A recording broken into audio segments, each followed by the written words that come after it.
We're almost done here, so hopefully we're going to be able to get out of here before the end of the video. And now that I think about it, I could have engaged both of those trainers in a single battle, but oh well, no harm done. Besides, I got the power of infinite healing, motherfucker, on my side, so shouldn't be that much of a problem. And seems like looking at this, it might be my cue to actually go ahead and use an earthquake, even if it kills Riley's Lucario. Not that I really care, because it's just going to come back to life anyway, so no big deal.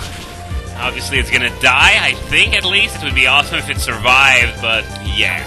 Obviously I didn't have any delusions about it surviving, because Torterra has a rather nice attack stat, and that 16 level advantage helps too, or hurts in that case, but I think it's gonna have been worth it because I managed a one-hit KO on both opponents as well. So anyway, I ended the last video by talking about Pokemon names, and something interesting that I learned is that the Spanish and Italian names for Pokemon are always the exact same as the English names, so I think it's pretty nifty due to the fact that it makes communication between people who speak those three languages a lot easier. You don't have to look up Pokemon names in other countries, as opposed to, like the French and the Germans who use different names. And down here, I guess there's a hidden item, an iron plate. Well, I don't think I'm ever going to end up using it, but whatever. The powers of the plates are shared among Pokemon, so I guess this alludes to the fact that even though the plates are for Arceus, that they also have an effect on anything that can actually make use of them. Anyway, back to Pokemon names, since it seems to be the subject of the hour here. The other day, Cerebi finally confirmed that the list that had been leaked a few weeks ago was for real. But I think he may have done a little blunder here, because if you remember, that leaked list didn't have the names for the last 3 event legendaries, but Cerebi went and revealed them anyway. So, unless he had the special permission to reveal these, then if you want to get technical, then you could say Cerebi actually leaked information himself. Oops. And yeah, he probably has special permission for this, else, well, I don't know what to say about that, because I'm no expert of the situation as it pertains to whatever deal Cerebi has with Nintendo or whatever, but it's clear that he's got a deal of some sort going on, because he always seems to know everything before we do, even though he's usually not allowed to write about it. And speaking of Nintendo, they revealed 2 gameplay videos of the American version of Black and White. I'm going to put it in the movie description in case you haven't seen them yet, but one of these videos has whoever was playing this going up against the first gym battle, and since he picked Tepig at the beginning, he fought Cress. And I'm going to spoil the fun for you a bit here, but his Pansage was actually defeated by Cress's Panpour. Now I know that the Pansage had a 4-level disadvantage, but you'd think that grass versus water would be so lopsided that even with a 4-level disadvantage, there was no way he could possibly lose. Well, shows what I know, because he got his ass kicked. And I gotta admit, though, this guy has balls for showing the world a video where his Pansage gets its shit ruined by a Panpour of all things. Oh, and by the way, this is something that I've wanted to bring up for a long time, even though, well, the opportunity never showed up. Well, here it is, even though it has nothing at all to do with what I was just talking about. It's my own LP, so I can talk about what I want whenever I want, and oh wow, the high jump kick actually killed the Lucario. Well, no surprise there, Medicham has one of the highest attack stats in the entire game, so really, no surprise, especially since it's super effective, and high jump kick had 100 power during Generation 4. They increased it twice in a row. In the first 3 generations, it had 85, which was way too low given the risk that is given, you know, the risk of taking a lot of damage if you miss. Then they increased it to 100 in Generation 4 and 130 in Generation 5. So now, as you can imagine, High Jump Kick is pretty much stapled to anything that can get it in Generation 5. I mean, 130 power? Wow! But anyway, that's not what I wanted to talk about. What I wanted to talk about was, as I already mentioned before, there were a few people who were confused that when it came to my Super Mario 64 LP versus Big Dip on a Bus's Kaizo Mario 64 LP.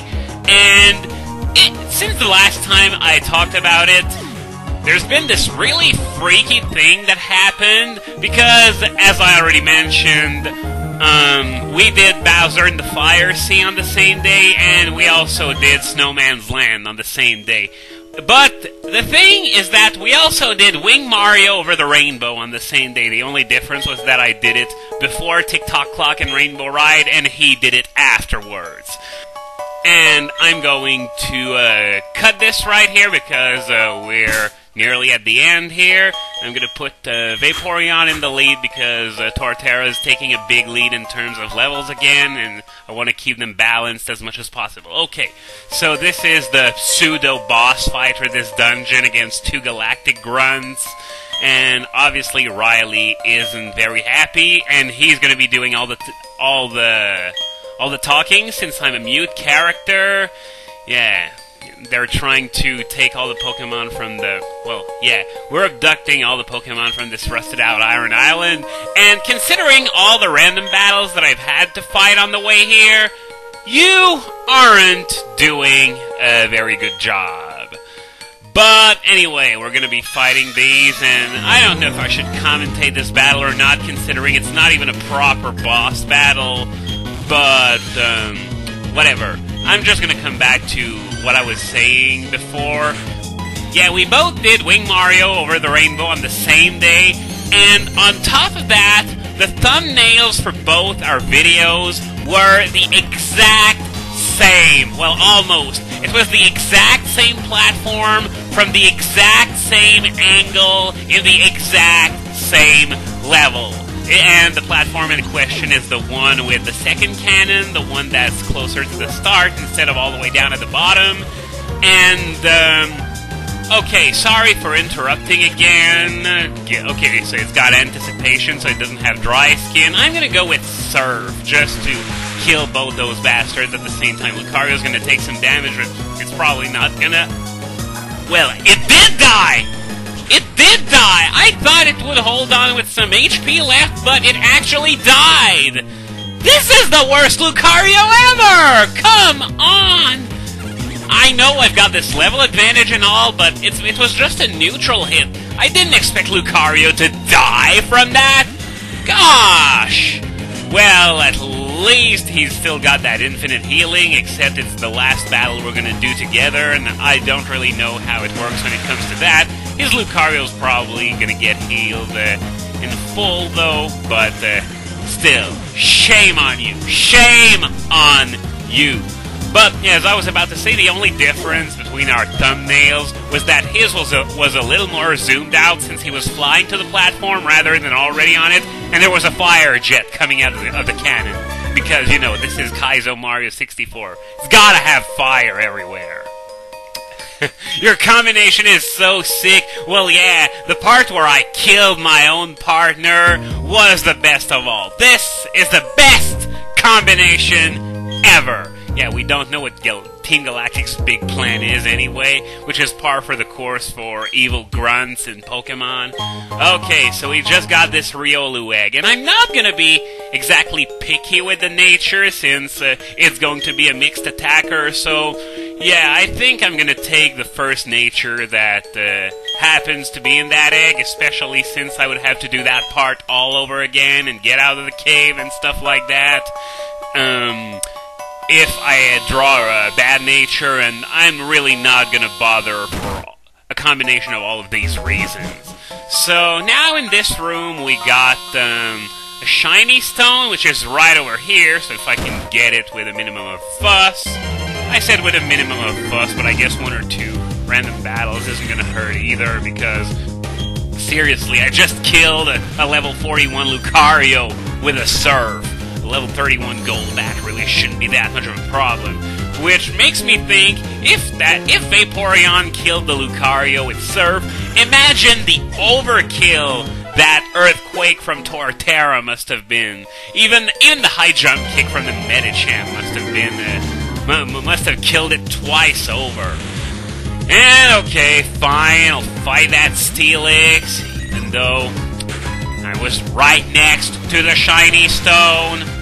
Okay, so let's get rid of that sucker. Fortunately, Surf is special, so it's not gonna have to go through Steelix's massive defense, even though I don't think it'd make much of a difference anyway. Here we go, shiny stone.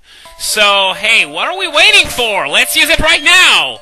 And we're gonna go all the way down here. Even with all those pockets, this main pocket is really big, and they made it even bigger in black and white for some reason. Anyway, here we go. After so many videos of waiting, Togetic is finally going to evolve into a fine Togekiss. And I still got a few minutes left, so I think I have the time to get out of the cave and teach it Air Slash and Aura Sphere after I delete Fly from it, of course. And we still got a room to check out here. There's a metal code in there according to the map, and that's exactly what it was. And I believe this room wasn't there in Diamond and Pearl, if I'm correct. So, that's it. We're done with Iron Island, so we're just gonna fly back to Canalave to erase Fly from Togekiss and replace it with Air Slash. Would you believe that I got a private message asking me why I was going to replace Fly with Air Slash, since, you know, Fly has more power than Air Slash? That's right. Obviously I didn't answer that guy because I didn't really feel like explaining something as basic as the difference between the physical attack stat and the special attack stat, because it's something anyone who's played that game should already know about.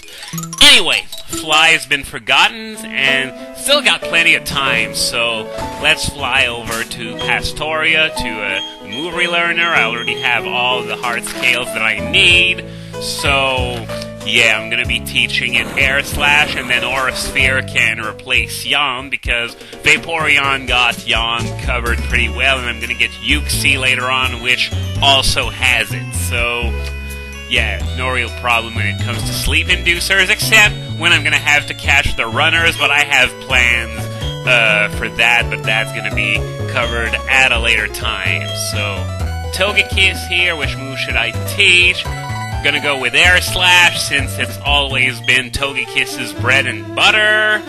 And yeah, he said that Togekiss remembered the move it had forgotten, but it didn't forget it, it just never knew it. Oops, game designers. Anyway, let's teach Aura Sphere to Togekiss, and after that I'll focus on hatching the Riolu. I think, yeah, I've got enough time, so I'm going to show you the hatching in this part. And we're right where I want to be for Riolu's hatching. So here it is, team member number 4. Obviously there's a massive grindathon waiting for us here since it's level 1. No thanks, no nickname. But I can still get a head start by teaching it a few moves. So here we go, Drain Punch. And as you've noticed, I'm right next to the Move Tutor's house. This is the one that teaches the elemental punches, among others. So I'll be teaching Riolu Ice Punch right now. Ice Punch, okay, and I'm gonna have to delete a move, but that's fine because... Okay, well, let's get rid of Foresight. This move is completely useless. So... Well, that's going to be it for today. Wish me luck as I grind and grind and grind this Riolu to oblivion.